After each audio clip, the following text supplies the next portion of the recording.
بيت المصطفى صلى الله عليه وسلم آل بيت الرسول سلام الله عليكم والتسليم. بشرى لكم أهل بيت إني لكم ذو اشتياق. نعم الأئمة آل البيت والإسام أسباب طه بنو زهرائه الفاطم. مولاي صل وسلم دائما أبدا على حبيبي. بسم الله وبه نستعين. مولاي صل وسلم دائما أبدا على النبي وآل البيت كلهم. أما المشرف لتفي لاجبه أموف الإسلام كفولين. السلام عليكم ورحمة الله تعالى وبركاته. أنسينا كنا ينصر أن دوبا يكونوا دوبا دوما دومين كدي كتير دوبا كان نو يشرفوا كدو يشرفوا دوبا دوما.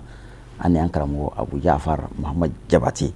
أمينا دو يشرفوا كدو كنو كبروك نشرفوا مودوي. أمي أنكرمه بسم الله كفايك. السلام عليكم ورحمة الله تعالى وبركاته. وعليكم السلام ورحمة الله وبركاته. أبو جعفر عندنا ندون لكم يسيزانو. نعم الأئمة أهل البيت والعسم أسباط طه بنو زهرائه الفاطمي. نمجا كما كراس مودي كانه صلوات الله عليه وآله. أيهم نفاقنا جوني نفوقه. آل بيت الرسول سلام الله عليه. الحمد لله رب العالمين. اللهم صل على محمد وآل محمد وسلم تسليما كثيرا. نعم. يا أبا الزهراء ni fana be mɔgɔden da ala kira na so mɔgɔ la ni yɛrɛ fana tɔgɔ Abu Zahra walima Abul Kawthar. Allahu akbar. yɛrɛ fadu walima i kɔrɔkɛ i bɛnkɛ do n'o ye al-Ustaz Habib Abdullahi Kan rahimahullah. al-Ustaz Habib Abdullahi Kan ale alhamdulillah a bangera Kati de ka kalan kun fɔlɔ kɛ ala y'a kɛ an cini Faisal kan nalila ya urad Saudiya urad nalila ya ale ye bursi sɔrɔ ka taa Madina o Madina o y'a bila duguma kilasiw la a yɛrɛ min lakale a n'a ye kasida min sɛbɛn ko ale ye kasida dɔ da alakira la sallallahu alaihi wa alihi wa sallam. Ibn Baz n'o ye dɔnnibaba ye yen nɔ a ko nin mangani ni kilasi ye a y'a layɛlɛn sanfɛ mais o kɔfɛ ale ma kalan tɔ time bon ala y'a kɛ a nana segin ka na Côte d'Ivoire bon a ye kɛra an fa n'an karamɔgɔ Amadu Ampateba o burankɛ ye ale tun b'o ka kitabu caman bayɛlɛma ka na arabukan na walhamdulillah a ye sɛbɛnni caman de kɛ alakira maduhu la burda a ye o ladege Busiri dana betuso damadɔ la ale taara fo 1000 n'a kunkanfɛn na ka alakira majamu fo kana se alul beitu ma alayhimus salam. donc ale de ko yan yɔrɔ la a sele alul beitu ma kira somɔgɔw ma a ko ni'mal a'immatu alul beiti wal isami. a ko ɲɛmaa la ɲuman o ye alakira somɔgɔw ye somɔgɔ minnu na ala y'u tanga ka bɔ shetana niyɔrɔ ma. asbatu taha mɔdenw taha ye alakira tɔgɔ de ko mɔdenw do banu zahraihi al-fatimi ko alakira denmuso min tɔgɔ Fatimatu Zahra o denw de ye imamu ninnu ye. a ko alu risalati alul wahyi mahabbatuhu cidenya o somo o dungow do kuranɛ o jiginulu de ka so alu taharati alu taqwa fi nasami alansiranye dungow de do hadamadenw cɛla alu nubuwati alu zikri manziluhu nabiyumaya dungow do yani kira bɔnnaw do qur'an jigina olu de ka so alul wilayati alul lawhi wal qalami maɲumaya o siw do wa maɲumaya u dana maa o maa la i falenna ni maɲumaya ye. lawhul qalamu o dɔnni o b'olu de la alu dirayati hum alul hidayati hum alul kisai wa alul hilmi wal hishami. dɔnnibaw do kandatigiw do birifini birila minnu na o bɔnnaw de do آل الوسيلة هم آل الشفاعة هم أولاد زمزم آل المنهل الشبيمي. اللهم صل على محمد. نما بي سيرانين كاسي ألما. نعم. كواسي رسولون ولودي ولودي سولنا دونين كباوي. آل السفينة لا يرد الأوي لهم أو لا يرد الأوي بهم. أقول دي كلهم تيغوي. Saula ala kira ya kaso dungo bonfo nyoya ni nuhunga kuluye ako nunu ye olude ni maoma ni kalfula ko yete halakete to jila qad la yura ghariqan fi jarifin arimi tawbeto wo jimina jizo mina ete to ola abitanaye fabina sawafo hum fil marakib qitban liman rakibu. Ako fɛn o fɛn yɛlɛn ka fɛn ye a kɛra avion yo a kɛra bateau yo k'olu de y'a capitaine ye. Capitaine de bord yani diinɛ capitaine de bord don n'olu décollé ye Allahu la fo aljinɛ la vol direct inshallah ko ala de y'o bonya maaw kan k'u bonya. A bɛna se yɔrɔ dɔ la Abu Zahra fango yɔrɔ kalamaw ye a sera yɔrɔ dɔ la a ko nunun de alul beitu nunu ako in ahmad al mustafa al iklil jadduhum kuni ala kira kira u moke kul ayna ya sahi min jaddin man jadd min kul ya ayna ya sahi min jaddin ka jaddihim. Allahu akbar. Kuni ala kira kira moke kun telike nterike kanti cien fonyo ke kan moke fonye mi ko moke ati أو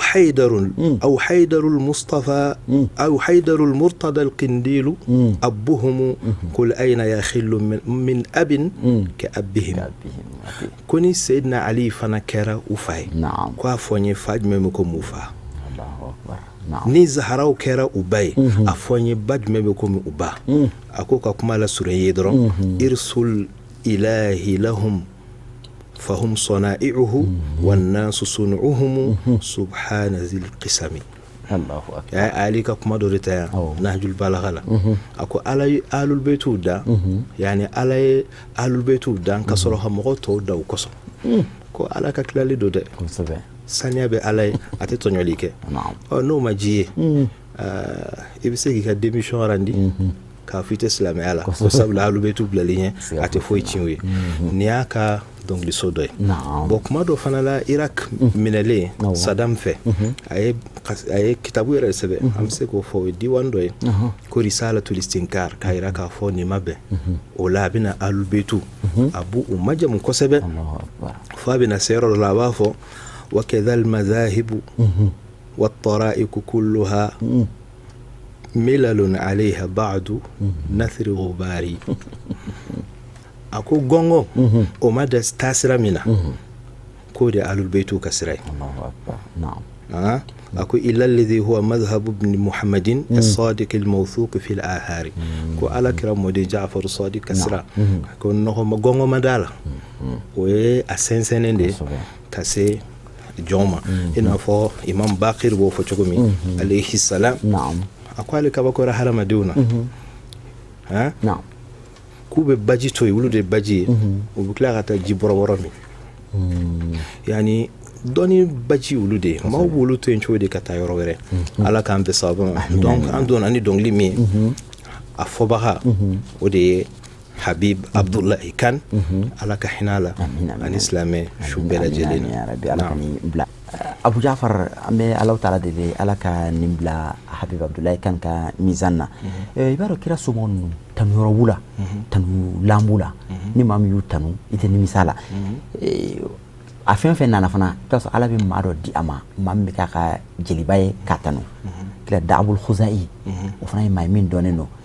ni ale ridani nyonche tan do temeno nyonche mun temenani ale ridache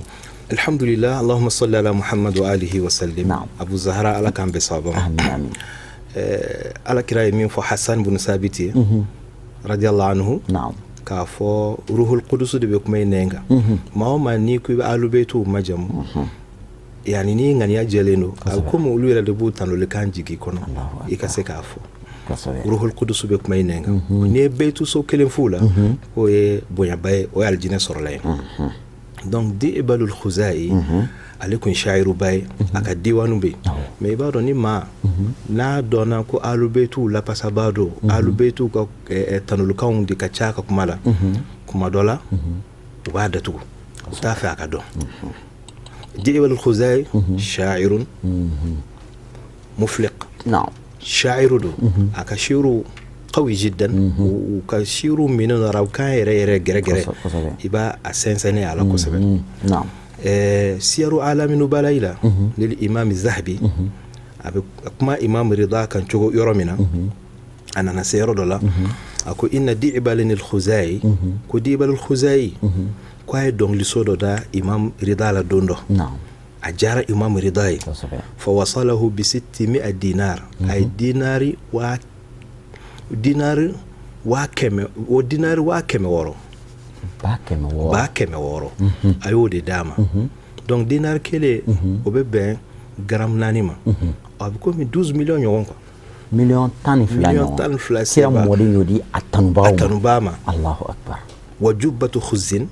ani wati khuzu amseka fo ina fo bazin on fait quoi ako may fini nyumamba a sogolenka a brodelenka ni ko dama ka klaka bazala lahu fiha ahlu qum 1000 dinarin abole imam rida fi hana tous ni sabur atale qum no iran dugudo alhamdulillah kalanka romi ulu fana kele ga kumbe ulu fana dinar wa kele faraka sabula ulu abla kwa imam rida fasamida ka ko nyoda o ko fesa ulu ya nyini ko fini min dirama imam rida fe ka ko tulu bolo we war dama 1000 dinar nyo amaso ba man ko fe wu ka demisonu bla ulu ka ta ka fini minala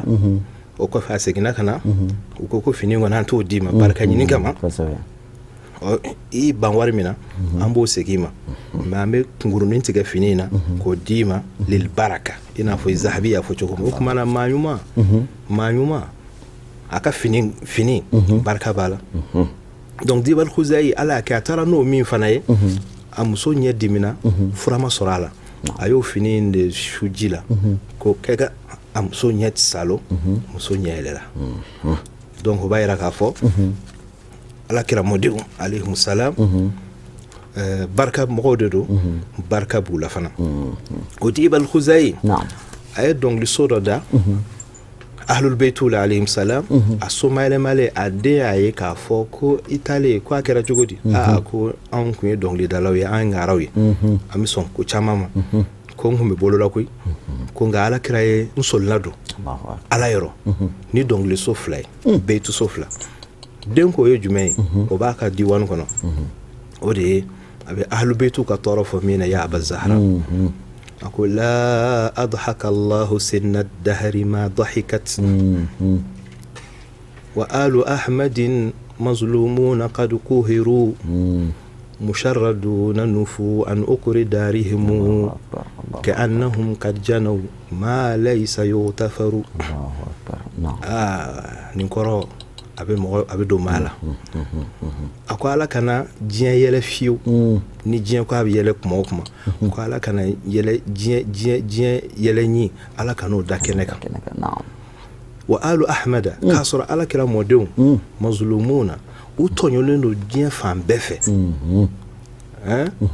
utonyolendo jien fam befe kad quhiru ku jakoya ukado fanga jugu ka dafe sabula fanga munun sigira o fanga wula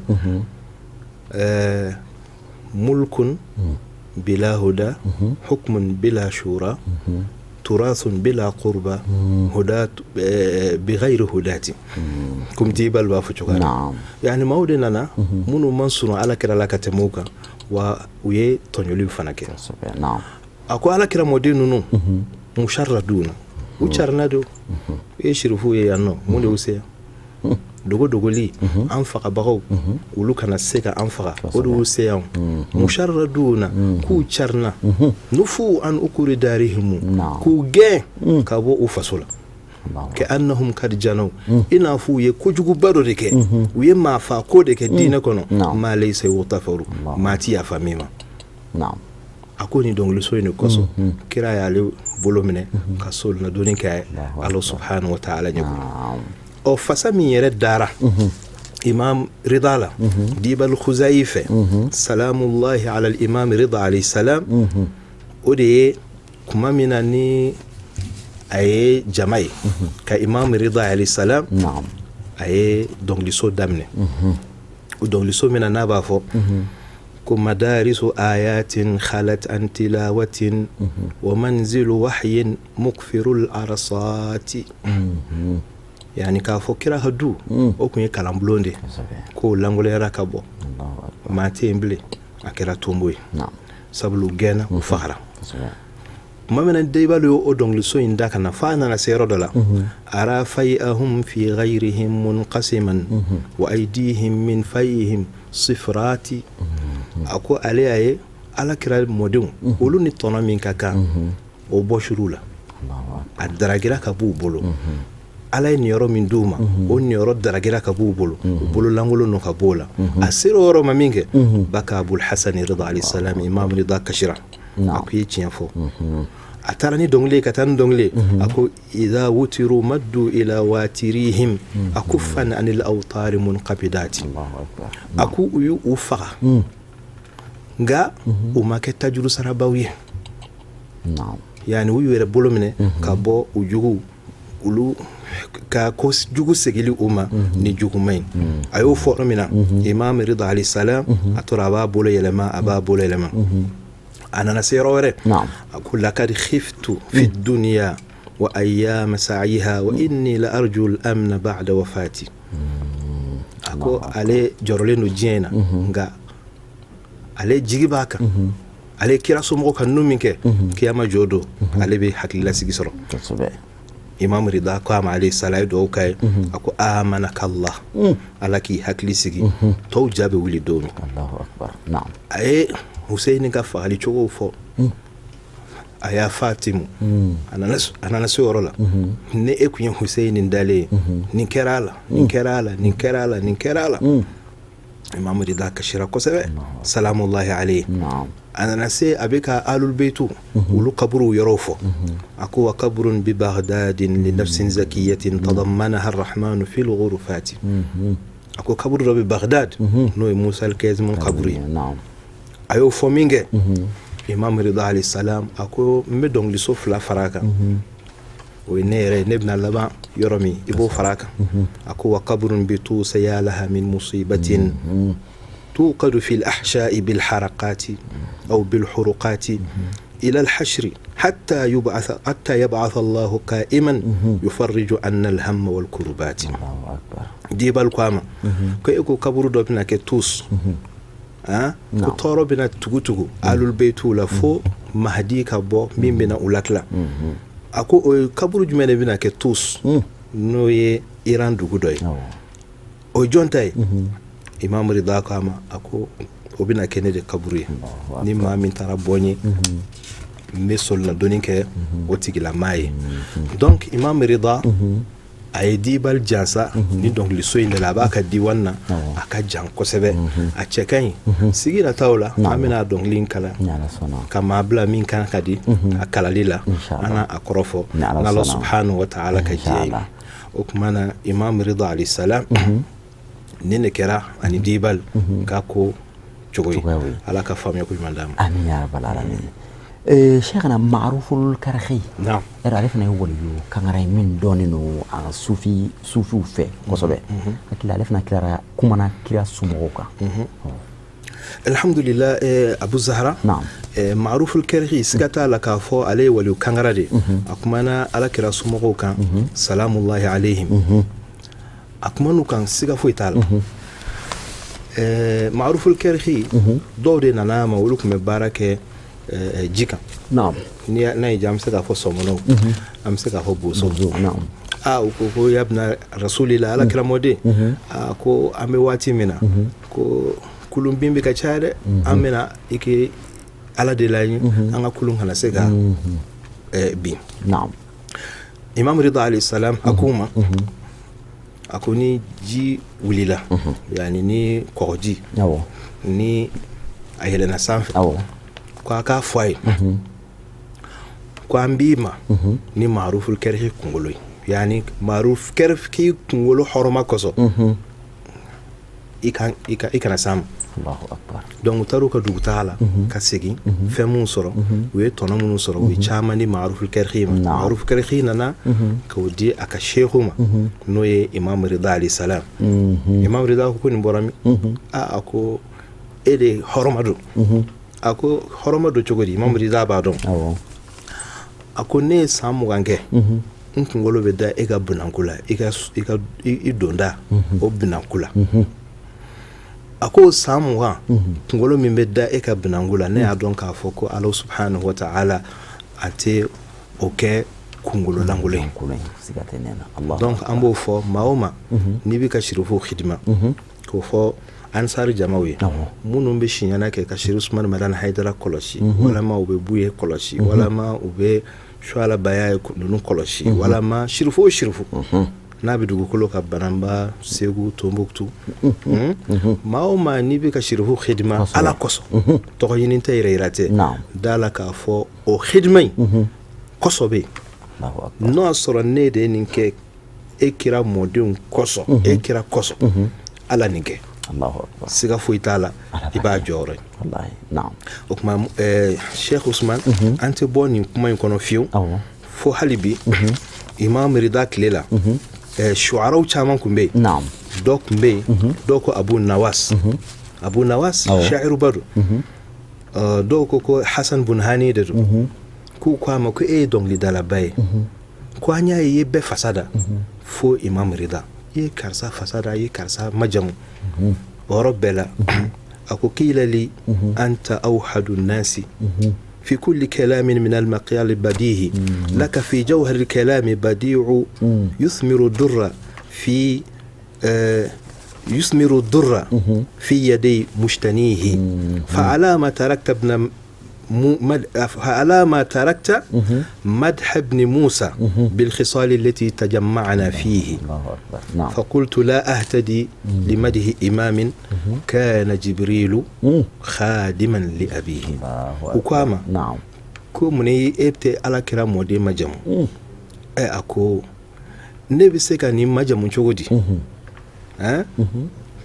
Jibril kume mami moke o khidma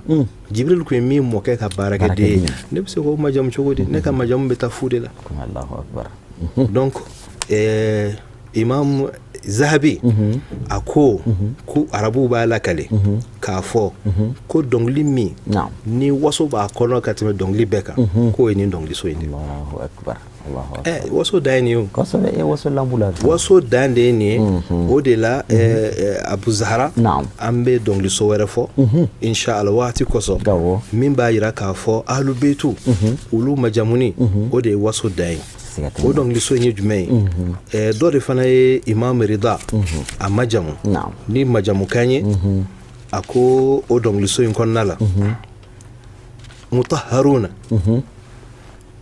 مطهرون نقيات ثيابهم تجري الصلاة عليهم أينما ذكروا من لم يكن علويا حين تنسبه أو تنسبه فما له في قديم الدهر مفتخر فالله لما برأ خلقا فأتقنه صفاكم وصفاكم أيها البشر فأنتم الملأ الأعلى وعندكم علم الكتاب وما جاءت به صور أكو على ديو أسانيا والله سبحانه وتعالى ديو ubunya ako ni be ka maw majamu na majamu tita laba sayyidina ali la umi ala kira balmake ko wasulanti yoro ita sabla nasira yoro nasira o niveau la iban so rulu temenaka ako ala yuluda ku sugandi qur'ane ani suron ulu chama jigina ulu de bonya ira ala ka ambe sawaba ma yaba Zahra ni ma'ruful karahi kungulo kama kera ka ji ka mau kishi jiga halakilima Abu Jafar ida sira kuma doma jani mami fana million tanifla ani bazin rishita kana do jabate kana shirifla duwa jansayni no fana ko ne ni million tanifla min di jabate ma o kama nkuma wala harado hakila sherifu be do jigi sherifu bon alhamdulillah comme mo wéré de sisanama ama noko quoi ama noko yonte alhamdulillah hal nu sera ka ni émission yéré ka sponsoriser ka ata yonte ni jabate pochi la ngula arab ke barade abijo donc u ka an jugoroma jinsinsi am sungolo de la u ka hero chaya ala kan be sabam allahumma salli ala muhammad wa alihi wa sallam kira sumo sherifu kan bo chama meno na ala sona ya fam fana wa na riyaji fana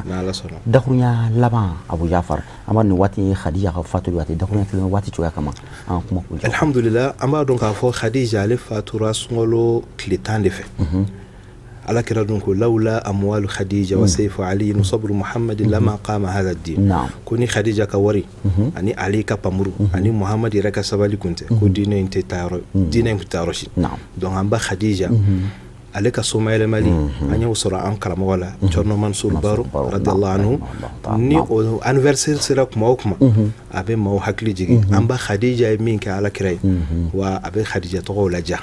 وكما أنغا حكلي تو ويه كل من بدي موكو حكلي تو أمبا خديجة لا كراي رأي نماندو سولا ما كان ده للي أتراك تليشة بلا خديجة كهور دكتور كراي رمانينا ولا فترة أمانينا أكو فيتر والي dombali ko kafiri ala kana ke nyuma dombali ambe sigin ka an karamo fu Abu Ja'far Muhammad Jabati ka fuka wali nyuma no ka do ke ay ka do nyina fe ka sigin ka an fle ba fana fu o mun ye jemu kan kanu o mun ni jemu kan ti fu auko wati jamana ko no ani jamana ko ga ambe Allah ta'ala dili ala ka sigida na tawgira annahu balajirina والسلام عليكم ورحمة الله تعالى وبركاته صلى الله عليه وسلم آل بيت الرسول سلام الله عليكم وتسليم بشرى لكم أهل بيت إني لكم ذو اشتياق نعم الأئمة آل البيت والإسام أسباب طه بنو زهرائه الفاطم مولاي صل وسلم